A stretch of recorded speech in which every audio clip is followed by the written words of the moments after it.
So here is a pretty interesting card.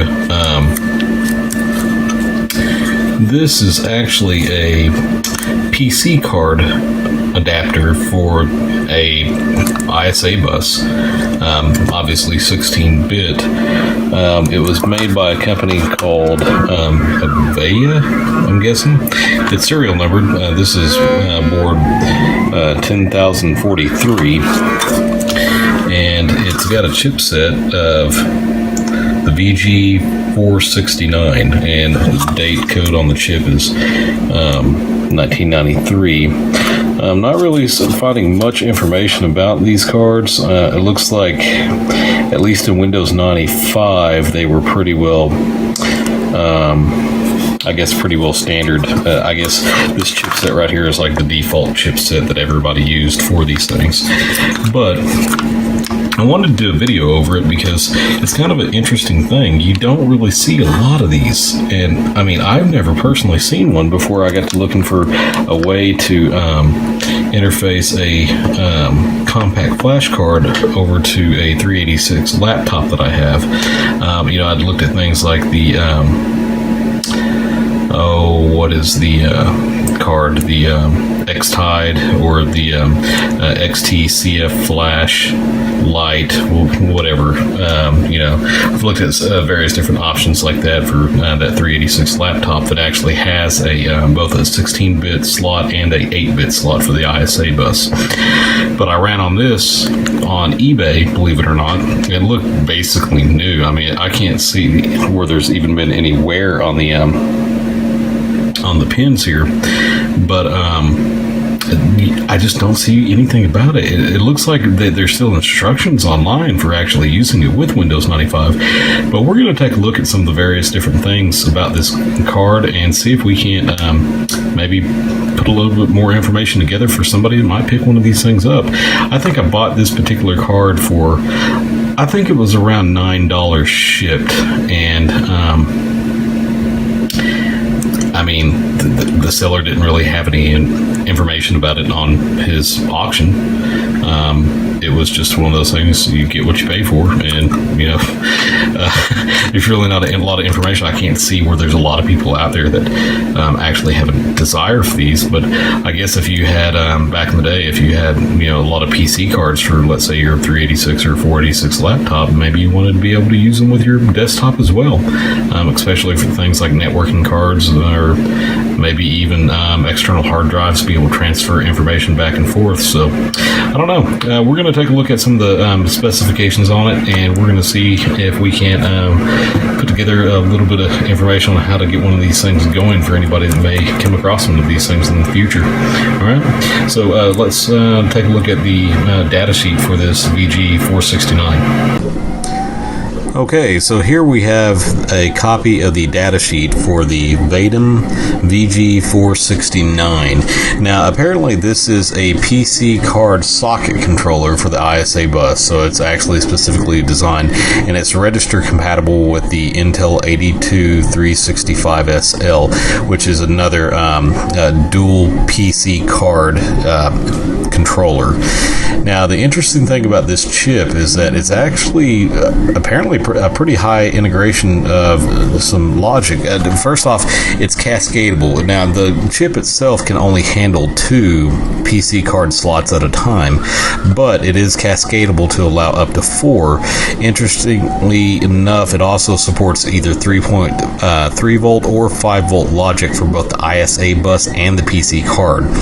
And another interesting feature is that it also is plug and play compatible with EEPROM support or EEPROM support. Now, my card actually does have a spot for what appears to be some type of surface mount DIP 600 ROM. I'm going to be honest with you, I've never seen a ROM that was DIP 600 and surface mount. I'm assuming that they would have probably just bent the pins out and soldered it in place. But in either case, it appears that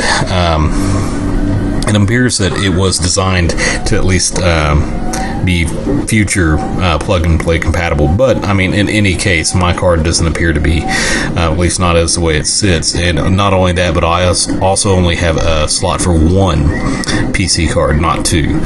So it looks like at least the card that I have is pretty much purpose driven. I'm guessing that it was designed as some sort of networking card, because the company that manufactured it, they appear to be some type of communication products company. So I'm assuming that it was some type of either a modem card or maybe even like a Wi-Fi card of some type, a radio card, something along those lines that use the PC bus.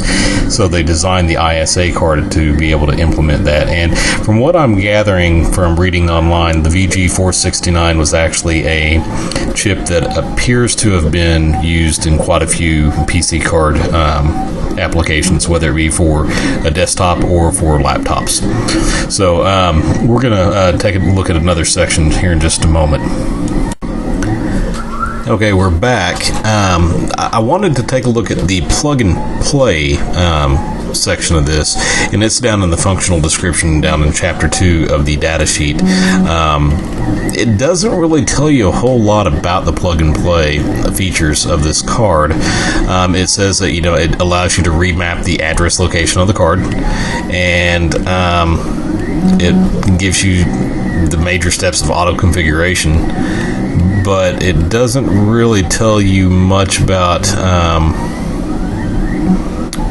it doesn't really tell you a whole lot about it. My guess is that this area right here is just to kind of give you an idea as far as what it allows you to do if it does have plug and play, but it doesn't really give you any information as far as what you would need to do from the hardware side of things in order to make things work. So I'm guessing that information would have been provided to the manufacturers of the individual ISA cards or even PCI cards, possibly. I'm just not seeing enough information here for the average everyday person to try to turn this into something that could be potentially plug and play.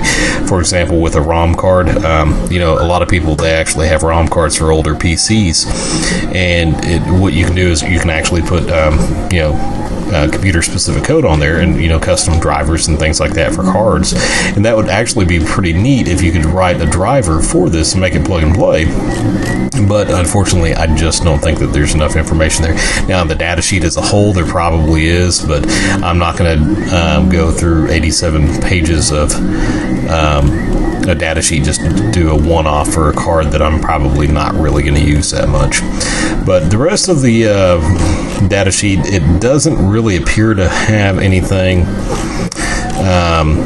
of any real interest to me anyways. I mean, for the hardware guys at the house that actually would be interested in doing something with this, it's got plenty of stuff. Of course, you can come up here and they have a pinout if you want to try to figure out what each one of those says. Of course, they got the pin map down here, but yeah, not really a whole lot there.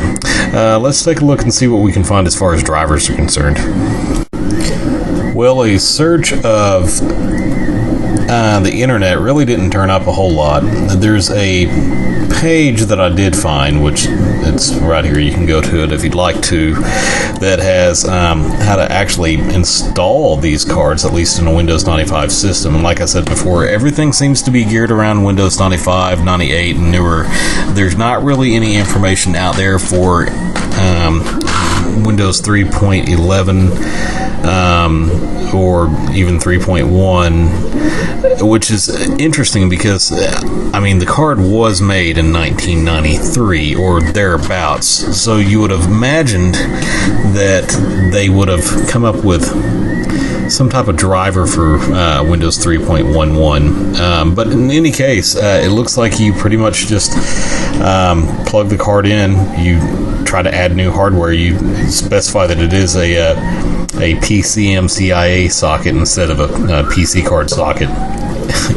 It's interesting how they never did really convert over to PC card, as PCMCIA is actually the organization that designed the standard. But anyways, we're getting off topic. But you basically plug it in, say it's a PC card socket, you put in the manufacturer, and then it should have the drivers right there, and it should come up. So it kind of is plug and play. I mean, it sounds like it's a pretty standardized driver. It sounds like it's at least included in Windows 95 and 98. I'm not sure whether or not there's anything in Windows 3.11. I don't seem to remember there being anything for PC cards as far as drivers in 3.11. I could be wrong. Now, as far as the rest of the web, it looks like it's mostly just eBay listings from various different countries. Here's listings in the United States. It looks like anywhere between, let's say, $24 shipped all the way up to about 50 to 80, well, 87-ish from Canada. Looks like they may have a couple of other products made by Batum down here. But generally speaking, at least for the cards in question, it looks like your best bet would be to either well, here's one identical to mine from Ukraine. I'm guessing this has to be some type of industrial solution for something, because all these cards, they look very lightly used at the worst. And they're all very similar. It looks like they all have the same chipset. Well, of course, I searched for that chipset. But, yeah, I'm guessing that there was some type of specialty application for this. I don't know what it would have been. But, yeah, as far as the drivers are concerned, that's it. So, I may end up trying to plug this into my 386 computer and seeing if I can do anything with it. I don't really need it in my Windows 98 PC because, I mean, that PC, if I needed to, interface to a CF card, I could always just get a IDE to CF card adapter. The real idea behind this was to use with my 386 laptop. That way I could actually do mass transfers. But I also have a USB floppy disk controller, or USB floppy disk drive. So it would be nice to be able to do larger transfers, but at the same time, I don't really want to use my 16-bit slot because I'm actually using that slot at the moment for my Sound Blaster card. So, that leaves me an 8-bit slot, and unfortunately you cannot use this card with 8 bits. It does require the 16-bit functionality. So, I'm thinking probably an XT IDE card would be better suited for that, doing mass transfers. But in either case, I bought this card just as a novelty because I've never really seen anything like it. But if you have any information about it, shoot me a link to it. I'd be happy to take a look, see if there's something out there. Of course, there's also some links to Microsoft down here. I'm not sure if any of these are actually valid or not. I doubt that they are. They're probably going to be some broken, dead link from way back in the day. Yeah, see, doesn't exist. So, in either case, it's interesting. I actually, I'm not sure what the story with it is, but it is one of those things where you just don't see a lot of them, and I happened to find one and thought, what the heck, I'll just go ahead and buy it. It was only $10, and it looks like I got the best deal on eBay. So if you have any questions about it, shoot me either a question down below in the comments, or you can go over to my website, comment on the article that I'm going to post over there. Aside from that, we should be having some more videos come out more frequently now that the holidays are about halfway done with. Between Thanksgiving and some work and a couple doctor's appointments that I had to go to, I just haven't had time to shoot any videos. But I'll try to get some more stuff up here pretty quick. If you have any questions, though, about this card, like I said, just drop them below, and we'll see you in the next video. Goodbye.